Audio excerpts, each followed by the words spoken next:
Hello and welcome to your go-to Detroit Pistons podcast, the Pistons Pulse, co-hosted by me, Bryce Simon of Motor City Hoops, a former D1 hooper and current teacher, husband, and father of three amazing kids.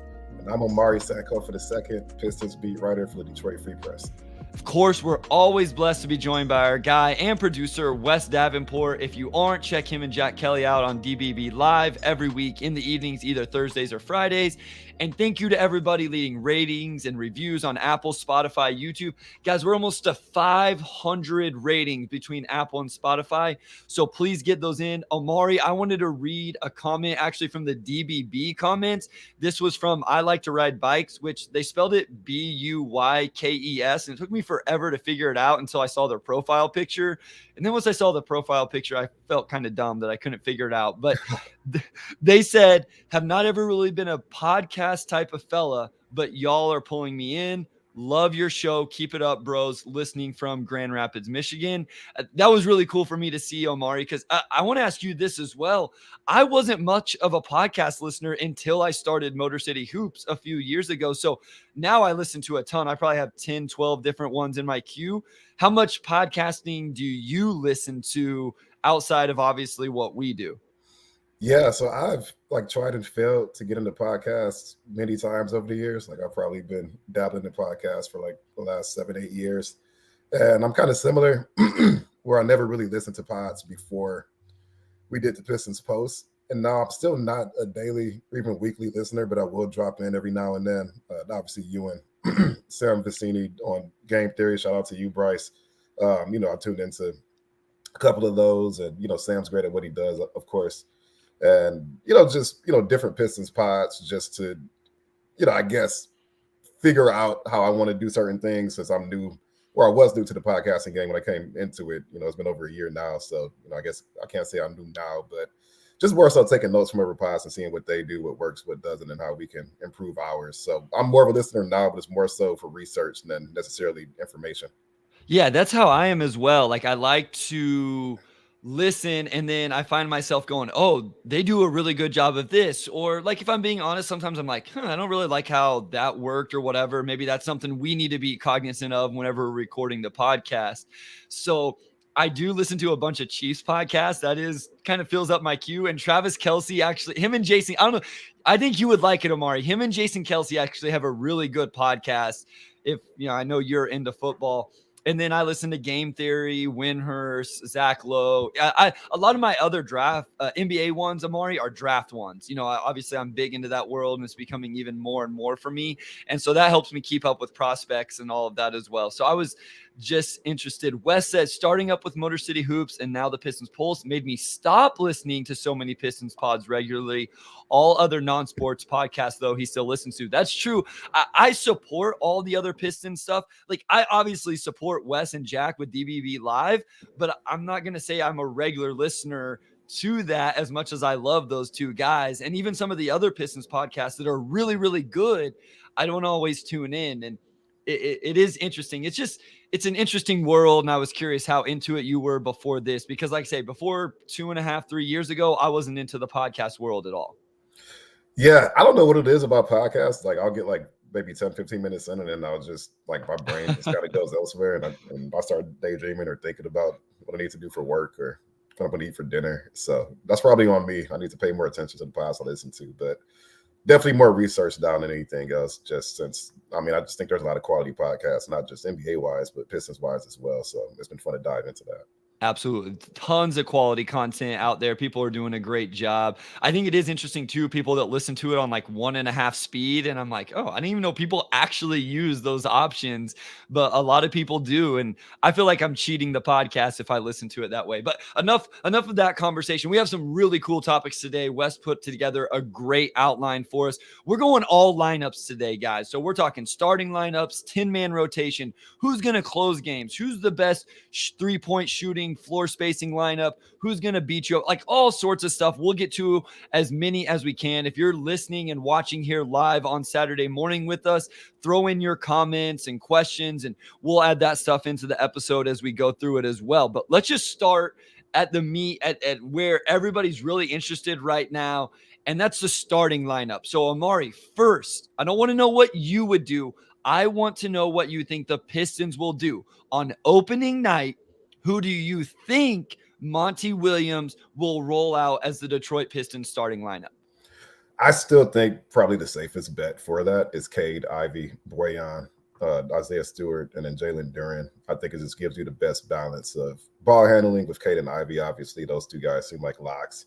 Boyan, I think you need some veteran savvy in that group, and we saw what Boyan did last year. I think with Cade, his role could probably be lessened a little bit, which is probably good for him, just given just how much of a load he had to carry last year.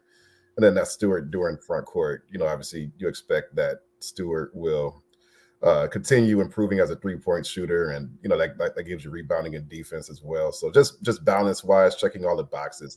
That's seemed like the most balanced and likely outcome for me. All right, real quick from YouTube user, they say, please no Duran Wiseman or Duran Bagley lineups. We'll get to that. I have it in my notes. We'll get to that here in just very, very soon. That was actually the same starting lineup for me, Omari. So we don't have to spend a lot of time on that. I had the same 5. I do think that's who the Pistons ultimately go with. And I just want to be clear. I don't have any major qualms with that. I think I'm fine if they go with that starting lineup. Let's see what Stu can do. I know there is some concerns about the floor spacing with that, right? Cade hasn't necessarily shot it well. Jaden hasn't shot it well, even though, again, we always reiterate the catch and shoot numbers were good. Boyan does space the floor. Stu is still kind of developing that and trying to show that he can really do it, improve it. Now let's talk about what we would do, Omari. So if you were Monty Williams, Troy Weaver walked in to the Detroit Free Press, said Omari Sankofa the second. Who do you think we should start on opening night? Who would Omari Sankofa roll out there? It would be the same lineup, except I would swap Boyan for Asar. Okay. I think that cramps your spacing even more if Ivy, Cade, and Stewart aren't knocking it down. But I think, one, I have confidence that those 3 guys will be at least league average shooters. And then 2, it's just prioritizing the future a bit more than the present, where you could just bring Boyan in, like 6-7 minutes into the game as a super sub and sit Asar. But it allows you to set a defensive tone, allows you to set a rebounding tone, get up and down the floor. Then obviously just get Asar the reps he needs to develop. And you probably still need to prioritize the future this season to an extent, given that Boyan is partially guaranteed for $2 million next summer. So for me personally, I would do that. Maybe 2 weeks in, you're like, this isn't working. We don't have enough shooting, and then you have to bring in Bogey or somebody else just to space the floor out. But I think I would give that a shot and feel pretty good about it. I love it, man. I'm actually going to go a little different. So we're going to differ just a little bit here. And that's a lineup we were going to talk about later in the episode, because we were going to talk about the young guys, putting them all together. So we'll save it just a little bit. I love it. So I'm actually going to go with one that I've tweeted about. I know my man Wes has tweeted about this, seen other people. I would go Cade, Ivy, Asar, but I would actually go Boyan at the 4 and Duren at the 5. Now there's a few different things here. I think Boyan helps with the floor spacing. I think Asar, and I know we got some pushback on this, but I think you throw Asar to the Wolves a little bit and see what he can do as a defender, even as a rookie. Even if it's not great, his offensive load isn't going to be so much that he can't expend a ton of energy on the defensive end. So I'm okay throwing him and thrusting him into that role. And I think ultimately Stu, as much as I like Stu, is the perfect third big. And so I think he really fits into that role nicely. And we talked a little bit about before we started recording that, maybe that means Wiseman and Bagley don't have huge roles, but Stu can be the 4 off the bench or the 5 off the bench. So that's where I would go Cade, Ivy, Asar, Boyan, and Duren. Okay. And I actually like that lineup, just to say, because we've talked about Asar playing the 4, and if he can play the 4, we talked about his wingspan, athleticism. I think he brings some skill set there. And that lineup does work. I think I have Stewart probably starting in a lot of my lineups, but if you use him as a big, I think that's completely okay. We've seen what he can do in that role, and of course, I give you spacing in the starting 5 as well. So I could get behind that. I could. All right, so another question. Curious if you see any potential defensive stoppers, situational lineups. We're getting to that too, guys. I promise we have all of these on. Wes has you guys taken care of. I promise we're going to get to as many as we can. So before we look at our 10-man rotations, Omari, I want to ask these questions. What they definitely could but shouldn't do with the starting lineup. So what is out there that you could see potentially on the table that they could do, but you would say, man, I would stay away from doing that? Was there anything that popped out to you right away with that question? So one thing they could do, like let's say you go into the season and you decide we want Ivy just like in an attacking role. We're going to take away ball handling responsibilities. We just want him to, just limit his decision tree. He's either attacking or he's shooting.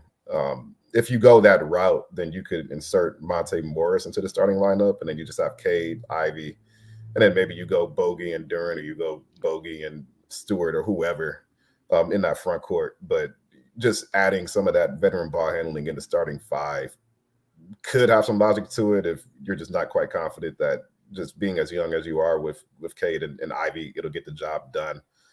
But with that, again, it just goes back to what I said earlier, where you probably want to be a little bit more youth-forward this season. You know which guys are probably going to be on this team 3-4 years from now. So I wouldn't do that personally, but if it is just a question of having adequate ball handling in the starting five, you could do that. That's interesting. So I kind of went with, I have two, but one of them was anything without Jaden Ivey in the starting lineup, because I feel like we've seen some people say, hey, put Jaden Ivey in the second unit and just let him cook. But I kind of like what you said there. You don't want to well, I think you want to take Jaden Ivey off the ball as much as what we saw last year. You don't want to completely take him off the ball and give him no ball handling duties at all. So I'm glad you said that one. The one I said, the other one I had was anything with two true bigs. And if you want to say Isaiah Stewart's a true big, that's fine. You and I both agree that Isaiah Stewart is at least working towards being a four. So I'm not including Stu in this, but this goes to the comment earlier in the episode from YouTube user. I don't want to see Wiseman and Duran. I don't want to see Bagley and Duran in the starting lineup. And I'll even talk about where I don't necessarily want to see those guys in the second unit either. But I think I'm believing more in the Pistons, how much they value Wiseman and want to give him chance than maybe other people are. So I think there's a real chance of that. Maybe I'm overvaluing what they think about Wiseman and how much they believe in him. And I want to emphasize how much the organization believes in him, because I'm not the highest guy on James Wiseman, but I think that's something they could potentially do. And I 100% think they should stay away from it. Yeah, that's going to be one of the big question marks, I think, going into the season, is how many minutes can they allocate for James Wiseman, given that if you have three bigs in the rotation, including Isaiah Stewart, then that might cut into minutes for Isaiah Livers or Asar Thompson or somebody else. And it's just not a perfect fit unless Wiseman can give you a little bit of shooting and, of course, makes a leap on defense as well. So throughout training camp, I'm just curious to see if you can, do enough to earn those opportunities early on, and just exactly how Monty approaches that as far as giving him opportunities versus still wanting to maximize lineups and spacing out there. All right. So, Omari, you thought the Pistons will start Cade, Ivy, Boyan, Stu, and Duran. We both agreed. We had the exact same one. Who do you think then rounds out the second unit if that is the starting lineup? So, who are the Pistons and Monty Williams going to play in the second unit if we have a Cade, Ivy, Boyan, Stu, Duran starting lineup? Pretty straightforward for me. And then it'll just be Monte Morris, Alec Burks, Asar Thompson, Isaiah Livers, and then James Wiseman. I do think, again, as you mentioned, if you're going 10 deep, you probably do at least try to find minutes for James Wiseman. If it's not working, maybe a month and a half in, maybe at that point, if Joe Harris is shooting the ball really well, you give him a go, or Marcus Sasser or Killian are playing really well, you could give them a go. So you still have some versatility in that. But I do have Wiseman as that third big in that lineup with Livers filling in a power forward. Yep, we're in the same boat there. YouTube user says, I really like the idea of Sar being featured in the second unit. He's going to be buried in the starting lineup. That's fair. There's not a whole lot of offensive usage. I don't know that he needs a whole lot of offensive usage in his rookie season, but I understand that. I think with that second unit, what I like about that for a Sar, Omari, is Morris and Burks are good guards, but they're also floor spacers. So you could put the ball in Asar's hands just a little bit and let him cook in that second unit and let him grow some of that stuff along a couple of veterans. Hopefully Isaiah Livers spaces the floor. Like you said, if somebody's not spacing the floor, you could put Joe Harris in there. And I want to emphasize, I would put Marvin Bagley III as the backup five man. I think the Detroit Pistons are going to put James Wiseman as the backup five man. That's just what I believe. We'll see if I'm right or wrong on that. Let's quickly do what you would do. So, Omari, your starting lineup was Cade, Ivy, Asar, Stu, and Duran. I assume you're just flip-flopping Boyan and Asar in that situation then. So what I'm actually doing is I am swapping Wiseman for Joe Harris, and Okay. that pushes Asar maybe to playing a little bit more four Okay. along with Livers. But just to maximize spacing, I think if you have 48 minutes of Stewart and Duran at the five, like you're probably fine. I mean, you're definitely fine. Actually, it's not even a probably there. You know what those guys can do, and you know that they can both play. Duran's still some learning curve, but he's obviously going to play. So a lot of that just comes down to how much Joe Harris has just gotten his form back from last season. He still shot the three extremely well, but he just slipped in other areas of his game. So if he can get really close to what he was before that injury, then I think you have to play him. It's just tough for me to see how a guy who can shoot the ball at that level doesn't get off the bench. All right, so my 10-man would be Cade, Ivy, Asar, Boyan, and Duran, and then I would bring off the bench Morris, Burks, Livers, Stu, Marvin Bagley III. I like that. I think that's a really good lineup for Livers, and honestly, Isaiah Stewart as well. That obviously leaves out Killian Hayes, Sasser, Joe Harris, and Wiseman. Let's continue to move forward because we got a lot of good stuff. What do you think the closing lineup for the Pistons will be, Omari? I actually, you can do what the Pistons would do and what you would do. Mine is actually the same, and it's all depending on matchups and some of that stuff. But kind of where do you see the closing lineup going? Just kind of in a vacuum type situation. So it's tough because I think there's like 6, 7 players who could make really strong cases for themselves. So I'm not really glued to this 5-man lineup. But what the Pistons will do, I had Monte, Ivy, Cade, Bogey, and Stewart, just to give you some. That's probably what exactly you had too, exactly yeah. the same. Yeah. Yeah, because you need some veteran leadership out there, and I think rebounding wise, you could probably survive if it's late in the game and you're nursing a lead. But with that, what I would do, I would swap Monte for Alec Burks, just because I don't know if you need 3 ball handlers, so you have Cade, Ivy, and then you just get a third shooter out there. But again, you can make an argument for either of those guys and be completely fine. So I'm not really glued to either lineup. I just think the basis of it is pretty similar both ways. And I just want everybody to know, we purposely created separate documents from the initial outline that Wes made so we couldn't see each other's lineups. So obviously, Omari and I agree a lot on the podcast. And so it's not super surprising that we have some of the same lines. I had the same thing. I definitely said, you substitute Duran for Stu, depending on who the other team is and what exactly the situation is. We'll talk a little bit more specific situations, late in game, down or up or whatever. Kind of depends on those type of things and how the flow has gone. But yeah, I think I could really see, and maybe this was a Dwayne Casey thing, but I could see them saying, hey, let's get Monte Morris out there, another ball handler, but also a guy that can space the floor. Yeah. And I'm also curious, just with Jalen Duran, if you could put him in those closing lineups, and some of that's matchup dependent, right? I mean, if you have Joel Embiid out there, maybe you want Duran and Stewart just have a little bit of extra muscle. So a lot of that's matchup dependent. I think just Stewart, like what he gives you, like he's a natural fit for the 5 in any closing lineup. But you can make an argument for Duran in that lineup, absolutely. You can make an argument for Asar if he's still bringing it defensively and rebounding wise, and you're just trying to keep a solid pace. So there's really 7, 8 guys you can go with, and I don't think you can really go wrong. The only constants I have in all of those lineups are Cade, Ivy, and Boyan. So mix and match whoever else you want from there.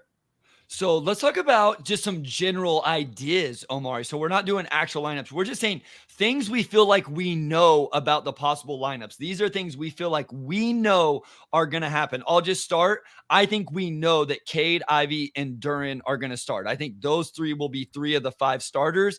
What do you feel like you know about the potential lineups? Cade and Ivy, I think, are certainly locks. Duran, I think, is close. Like, unless he just has like a disastrous training camp and, defensively, he's just not quite there. I do think he'll be at the 5. And I do feel pretty good about Isaiah Stewart being the starting 4, just with the extension and all the work he's put into his 3 ball and just defensively. I don't know if you can leave him on the bench to start the game, given that he is currently your best rim protector.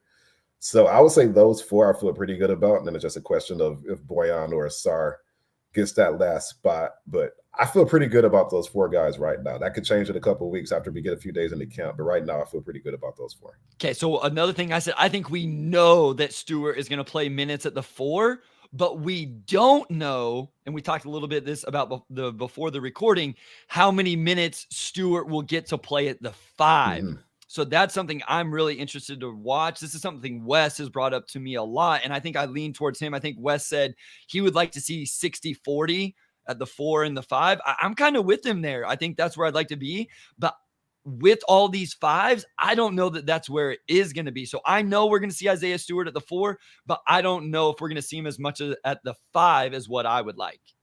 Yeah, and that's another big question mark for me going into the season is, can you rely on Stewart and Duren for those 48 minutes? Duren gets into foul trouble. Obviously, that opens up time for Bagley or Wiseman at that point. But they could go with 2 bigs and I think be okay on many nights. I don't know how many 2 big lineups they're going to face. I guess Boston, if you have Porzingis and Robert Williams out there, then you probably want 2 bigs. So it'll be very matchup dependent, but I think that's where I'm at right now. And there's still a lot of mixing and matching you could do within that. I said this. I think we know there are plans for Monte Morris. You traded assets for him. They weren't huge assets, but you traded assets for him.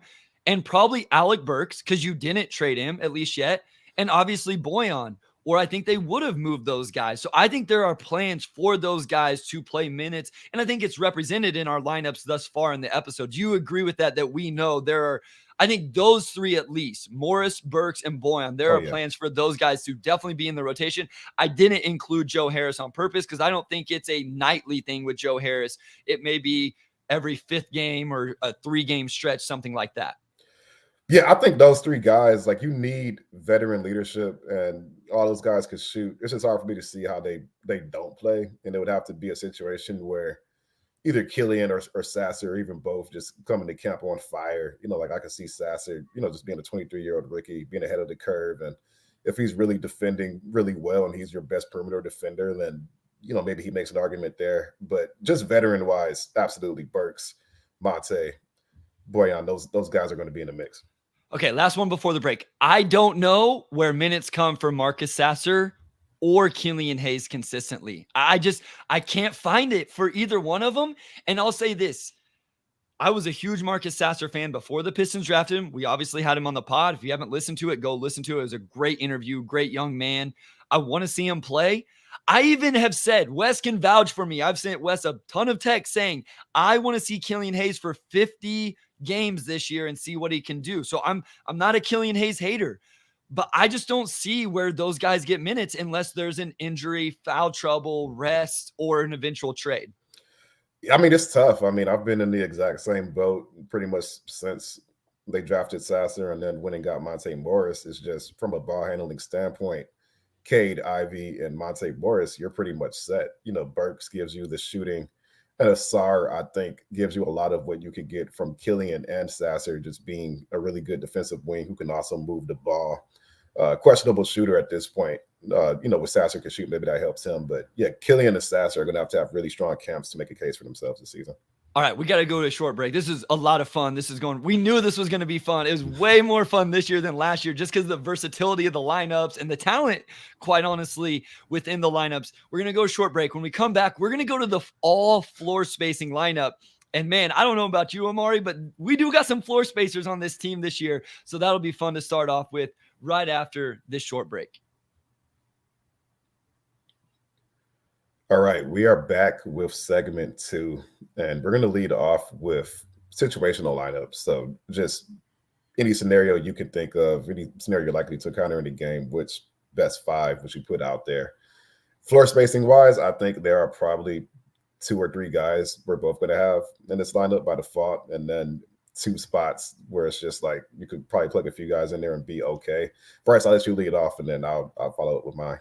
All right. So the caveat that Wes put in here is it can't be all guards. So it has to be, some resemblance of a real lineup. So I went Monte Morris, and I'm going to rattle off some stats. We don't rattle off a lot of stats on the podcast, but I wanted to put these off. So it's career 39%, last season 38%. His best season, he was 41%.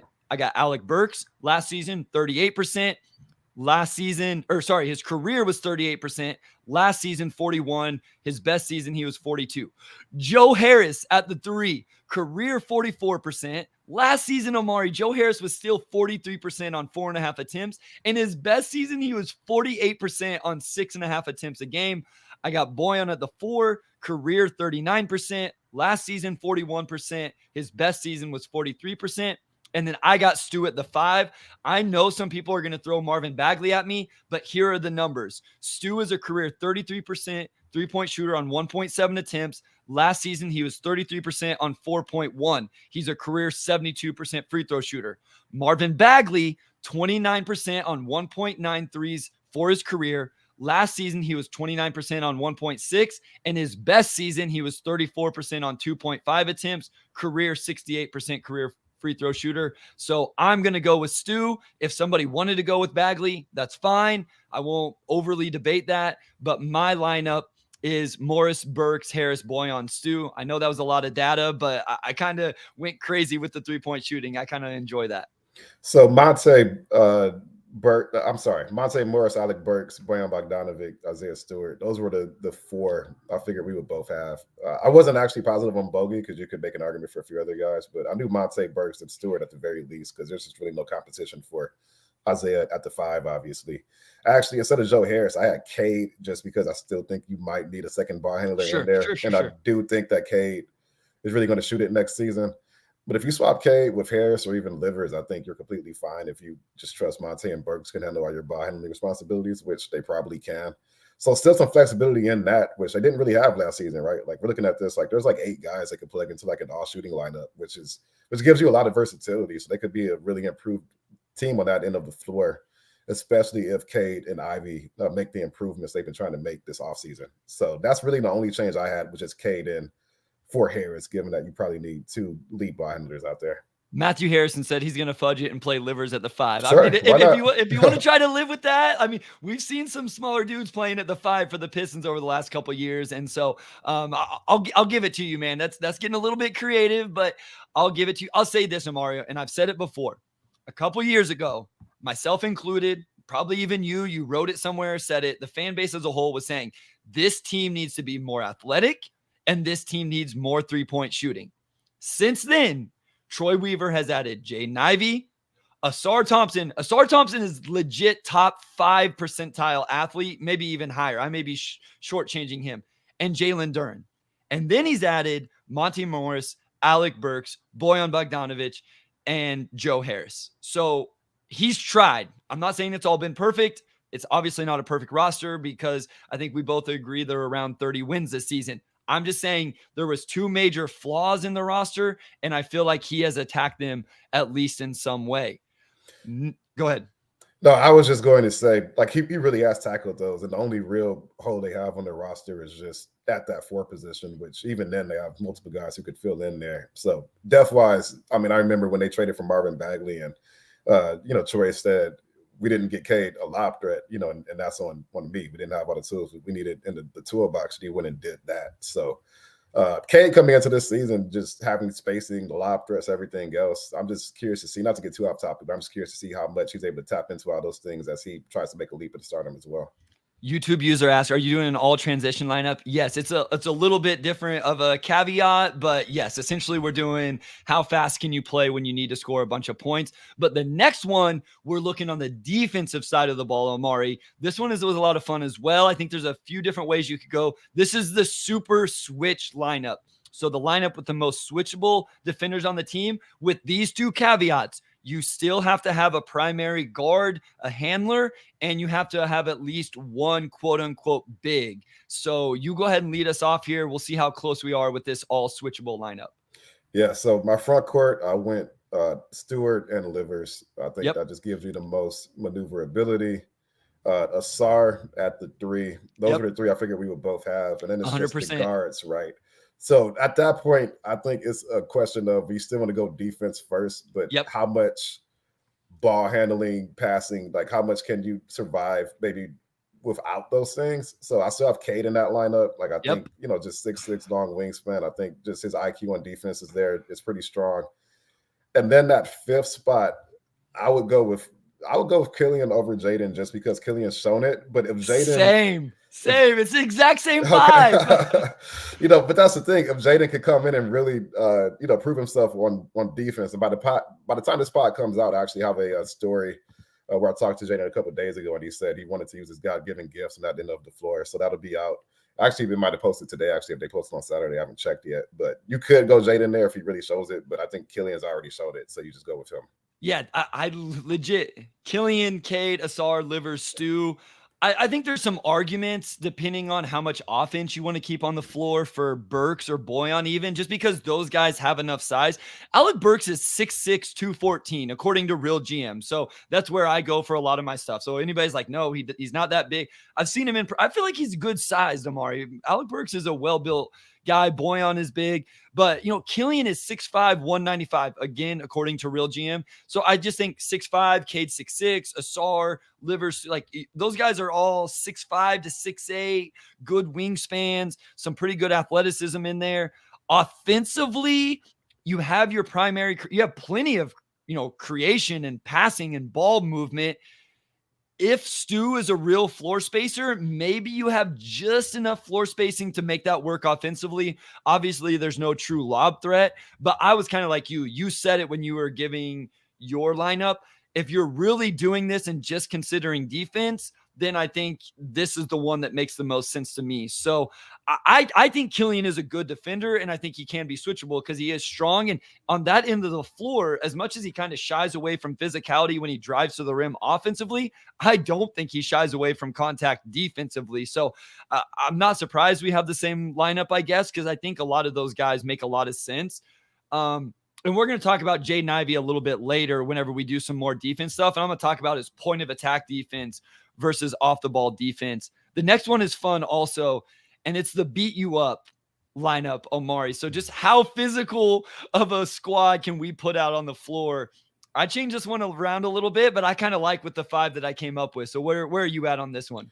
Yeah, so this one, again, kind of has some maneuverability, and it's just another question of how much ball handling and defense could you potentially leave on the floor. Duran Stewart, front court, I figure we both have. Yep. Asar at the 3. Yep. Both have.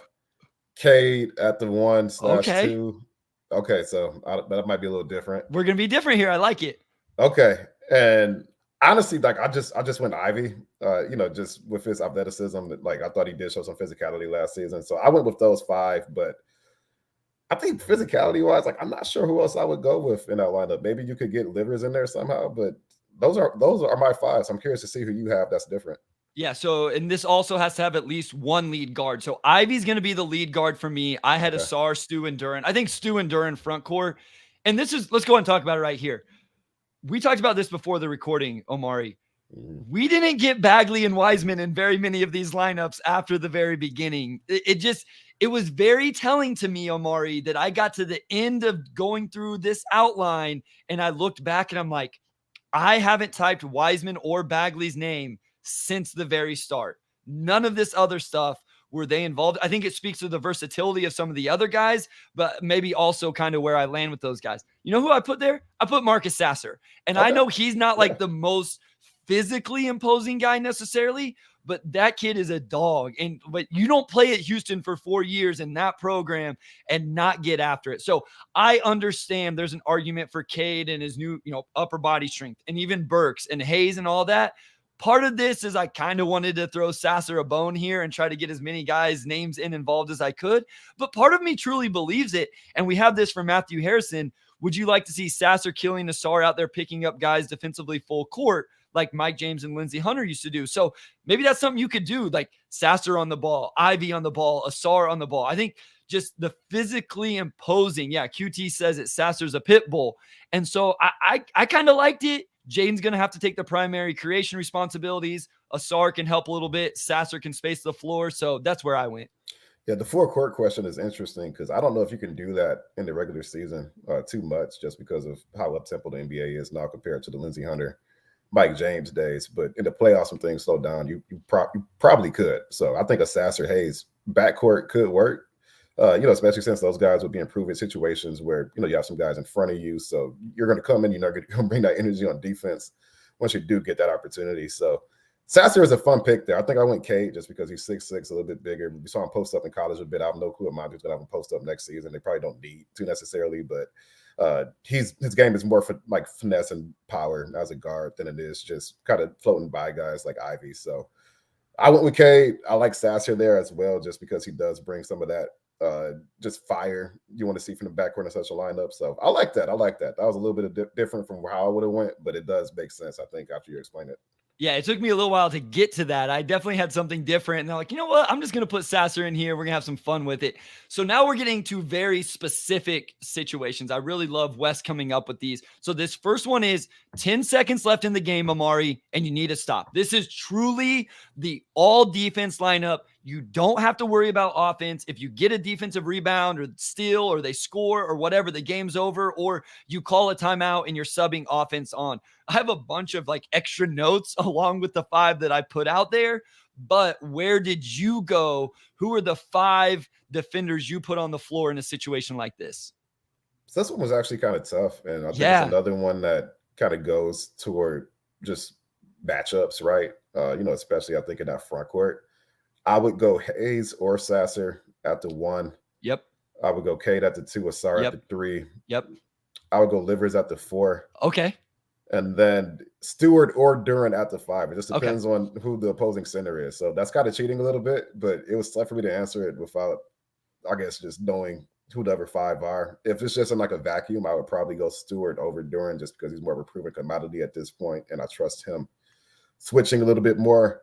But again, I think a lot of that's just going to be matchup dependent. But Cade, Asar, Livers are the 3 guys I feel pretty good about, regardless of who's at the 1 or at the 5.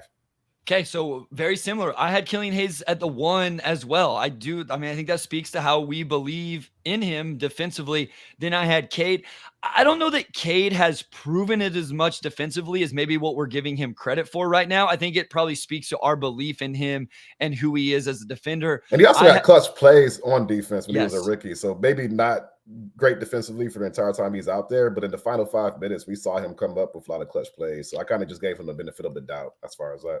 Well, and I think in this situation too, you got to rely on someone who's not going to make a mistake on a switch or not know the game plan. And I think we both believe in Cade's basketball feel and awareness and all of those things. And so I kind of trust that.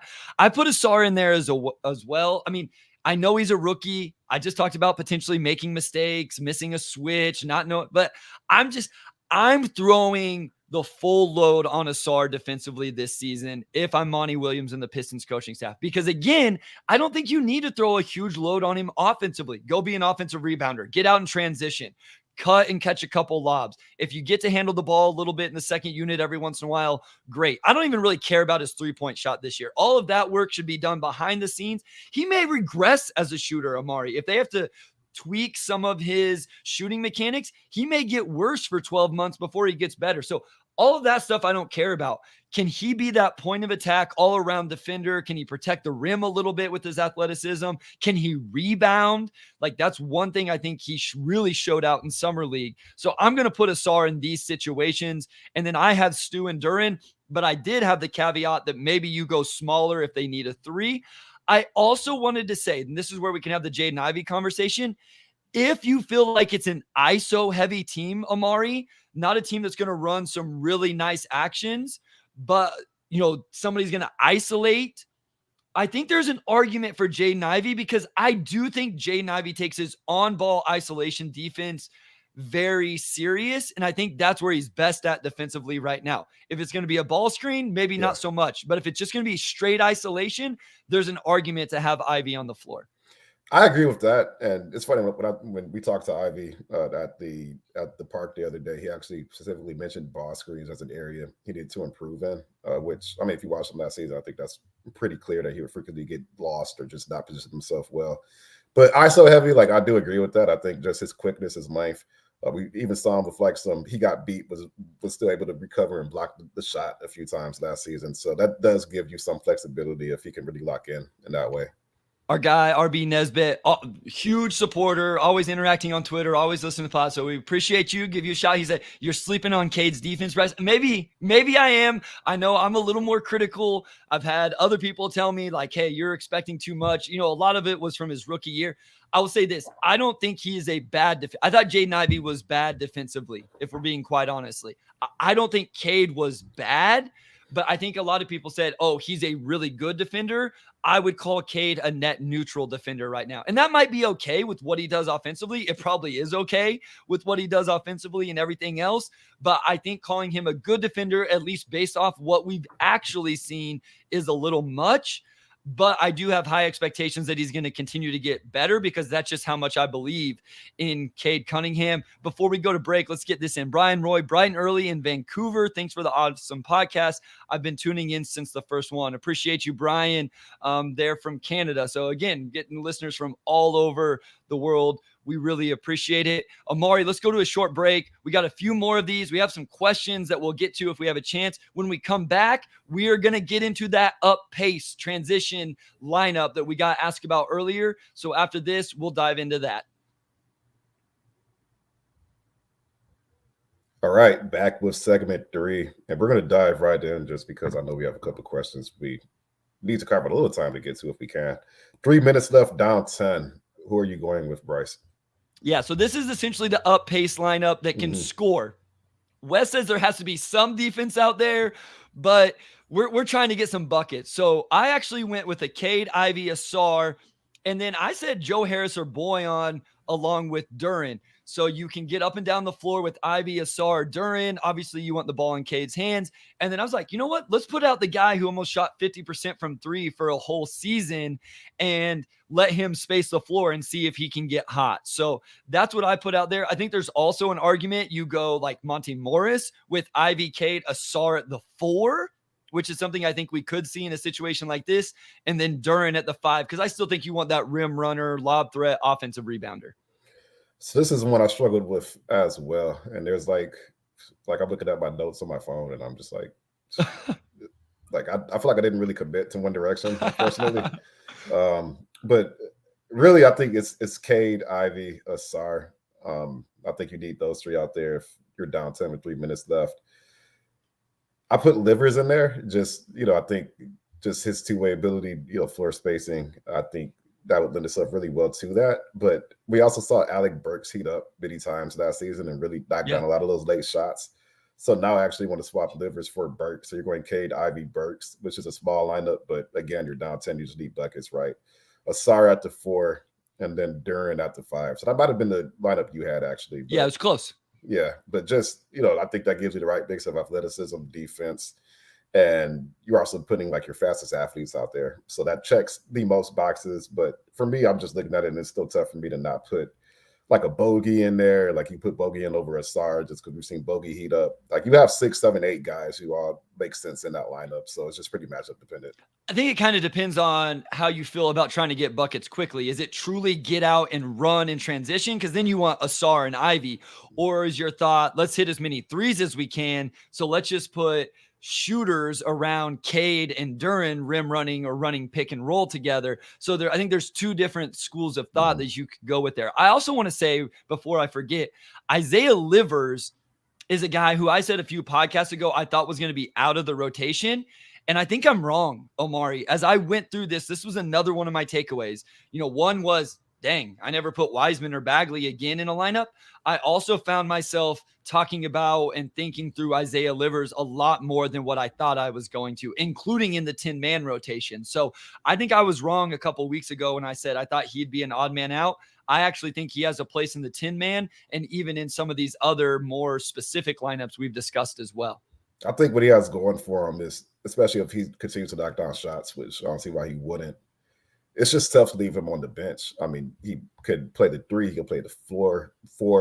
He just checks a lot of boxes for this team, and he fits a lot of lineups. You could put him in almost any lineup and feel pretty good about it, either at the 3 or the 4, or even somebody floated putting him in at the 5, I guess, if maybe somebody's hurt or guys are in foul trouble, which I probably wouldn't do that, but you could probably get away with it for, a handful of possessions. So I do think this could be a year where Livers really carves out a role as like one of those key bench guys. It's just staying healthy mostly for him, but it's tough for me to see him being on the bench for long stretches, just given how malleable he is and what he gives you on the defensive end.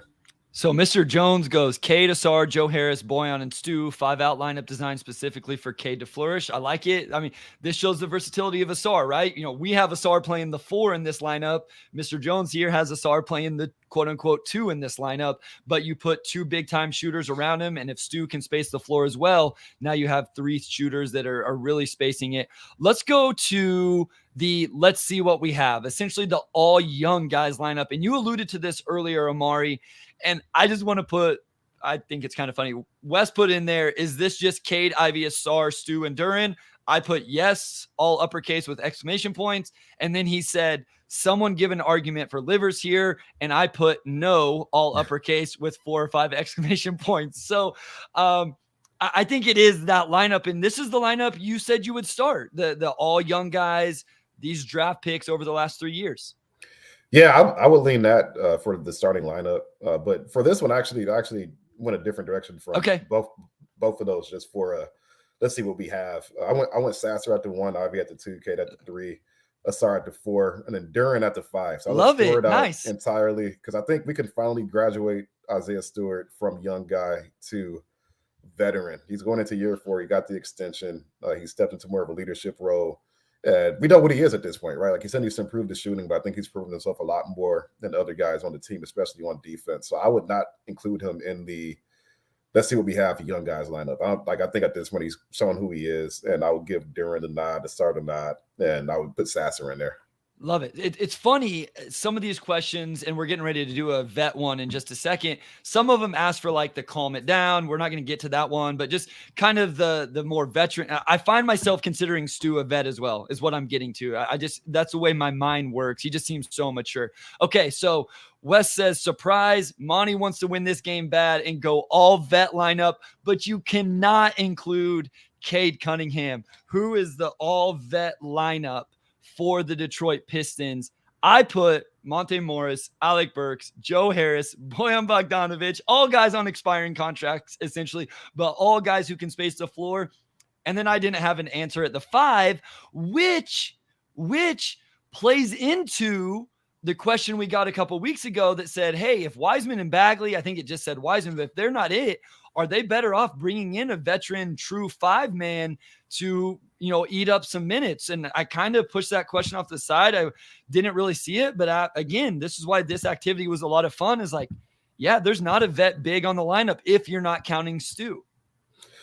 Yeah, there's not. And I think that's an interesting thought experiment going into the season, as far as, is that a need when this roster basically already has 4 centers, right? So I think that's more so Monty saying, hey, I need another older guy out there who I could just rely on and, trust to not foul or make any mistakes. My all veteran lineup was actually really similar to yours. Monte at the 1, Burks at the 2, Bogey at the 3, Harris at the 4, or I guess Harris at 3, Bogey at whichever. the 4. Yeah, it doesn't matter. Doesn't matter. And then I in my notes, I put Bagley at the 5 just because I guess he's more of a quote unquote vet. But again, I would still go Stewart just because I'm personally graduating him from young guy to young veteran. I know everybody else feels, but I think he can qualify as a vet now that he got that first big contract and he's a year 4. All right, the most creative. This question was really fun, and I struggled for a little bit, but I kind of like what I came up with. What is the most creative lineup combination you think of that might actually work, all in uppercase from Wes? So I just want to caveat, I don't know that mine would work, but what I did is I put Asar at the 1, Sasser at the 2, Joe Harris and Boyan, and then I put James Wiseman at the 5. So here's a Wiseman lineup that I finally put on the floor. And let's put the ball in the SAR's hands. Sasser, Harris, Boyan are going to stretch the floor. Wiseman can do some of his ISO stuff and just get buckets because, he's the only guy in there. Maybe he can run some pick and roll with the SAR. Defensively, we're probably in a lot of trouble, but he told me to get creative, so I thought that was a little bit creative. So you would have Asar at the 1. I would have Asar at the 5. Yes. This is the best Asar Thompson promotional podcast ever without the intention of it being that, because we just put Asar Thompson from everywhere from the 1 to the 5 during this episode. No, he's like Inspector Gadget. Just whatever you need, he's got it, right? So I got a Sar at the 5, Sasser at the 1, and then in between, I went Cade, I went Livers, and then I went Bogey, which I don't know if that's as creative, but it's a really small lineup. I think it gives you some up tempo. I think it gives you some shooting. I think it gives you various ways to attack the opposing defense. I have no idea if a start to 5 would work. Like I probably wouldn't advocate for that in like an actual game, but why not? You might as well give it a shot. Maybe he can. Maybe they're going small too, so he can get away with it. He's not defending centers. I'm not trusting him to defend like the talented centers in the league, like Jonas Valanciunas. But depending on the opposing lineup, I think you could get away with it for stretches. I mean, Matthew Harrison, every year with Troy, the narrative, so many centers, quote unquote. Then there are long stretchers with Trey Lyles, starting center, and Hamidou Diallo, small ball 5. I mean, Trey Lyles was pretty decent, but no, point taken. I mean, that's true. Wes says Asar equals super homie. Bryce said this, not me. Yeah, whenever Wes was, I think we were texting one day and he was asking me about the Thompson twins. I was like, okay, take homie, make him more athletic, make him longer, make him a better decision maker, make him better defensively, struggles with shooting. And so, there we are. But yeah, a great promotional podcast for Asar Thompson during here without the intention of it being so. Before we get to the questions, and then one final one from Wes from the outline as well. Most fun to watch lineup. I just said the young guys. So some of those lineups we've talked about, I would love to see the Cade, Ivy, Asar, Stu, Duren lineup. I think that would be a lot of fun. That's what I'm kind of looking forward to. I think there is a super athletic, super fast-paced lineup that would be a lot of fun as well. But still, I'm as a fan, I'm still into this young guys and see how they all play out. Yeah, if it's just like all fun, like let's just get athletes out there and see what happens. Certainly Ivy, certainly Duren, certainly Asar. I think those are the 3 who are mandatory. And then for the other 2, I mean, you can go a few different directions, right? Like you could put Cade in there just because he's Cade, right? And then at the 4, it's tough because I think there's an athleticism drop once you get past those 3 guys. So at that point, it's just mixing and matching based on maybe plugging holes. So I would just go Cade and Bogey just to get some shooting and some scoring in there. But Duren, Ivy, Asar, I think when those 3 guys are out there, you're going to get some dunks and highlights for sure. All right, we got a few questions here, and then I do kind of have it hard out today, guys. I'm sorry. My oldest son, Ro, has a flag football game here in just over an hour, and it's a little bit of a drive. So we do have a hard out here, about 60 minutes worth. But last question from the outline. Does Monty Williams have the pieces to situationally win games this year? How competitive will this team be in close games? My quick answer is, Omari, yes. And I think it falls in line with what we've talked about. You can go big, quote unquote, with Stu and Duren and Asar at the 3, which should be plenty of defensive rebounding so they don't lose any games right at the very end on an offensive tip back like we saw last year. If you need 3-point shooting, you can put that lineup on the floor. If you want to just get a stop, we outlined what we felt like was a good defensive team, and you can go really good isolation defenders, or you can go good team defenders. I still don't know how much overall rim protection there is on this team. That's maybe one area they're going to struggle with, or I'm interested to see what guys can bring. But overall, I do think he has enough pieces, and it's going to take some work, but he'll have to figure that out, but to be successful in these situations. Yeah, I agree. I think just you have at least 10 guys on this team who are legitimate NBA players who can definitely help you win games. Monte Morris was a great pickup, basically to replace what Corey Joseph gave you the last 2.5, 3 years. Great shooter, great passer, takes care of the ball. Like you really can't go wrong with him in any lineup, but especially we're trying to nurse a late lead, or we're trying to close a late gap. Like he just fits, I think, any scenario you want. Cade, Ivy, even the bigs, right? Like we kind of struggled to find good lineups for Wiseman and Bagley just because of that skill overlap and what you're getting from Duren and from Isaiah Stewart. But I think along with that, it's still really good to have that depth just because of some of the center matchups in the league. Like Duren will have games where he picks up 2 early fouls, and you probably don't want to burn Isaiah Stewart at the 5 too early before you have to. So you slot Wiseman or Bagley in there. Then you have Joe Harris, who is really like an X factor this season, right? Because he's coming back from the injury, and it seems like lineup-wise, he didn't appear in a lot of them as well. But again, a really good veteran shooter, a guy who's been capable on defense. He shot 43% from three last year, and that was like a down season for him. So again, another guy who I think you could plug into a lot of lineups to feel good about. So Monty's going to have a good tool chest this season. I'm not sure how it's going to shake out quite yet, but I think in any scenario, he's got a lot of good options, and he's going to have his work cut out in training camp to kind of narrow this list down. Yeah, that's the thing. He's got to figure out who's going to work together, who doesn't. But you have veterans, you have shooters, yeah, all the stuff you just outlined and we've talked about throughout the episode. Yes, Matthew, this exercise was a lot more fun than last season because we didn't have just the same lineups over and over and over and over. Didn't we do it before the Boyan trade too? We did it before the Boy. We did a lot of stuff before the Boyan trade, and so I mean, this was a lot more fun this year. More work on our end, but that's a good thing. It usually lends to a better episode and a lot more fun. So we'll try to get to these three questions real quick. Rise Above says, what's the top three lethal pick and roll duos on the team? I think one has to be Cade and Duren. And if it's not, it needs to be. Like, I think it needs to be. The next one, I don't know what other big I really trust in pick and roll. I don't know who the next big to be in. You know what one is I think could be a lot of fun is like a Cade and a Sar. That's what I was going to say. I was going to say, can Asar roll and handle that role? I think he can. I think he can. The thing about Asar, too, is you could throw him a lob if they play it a certain way.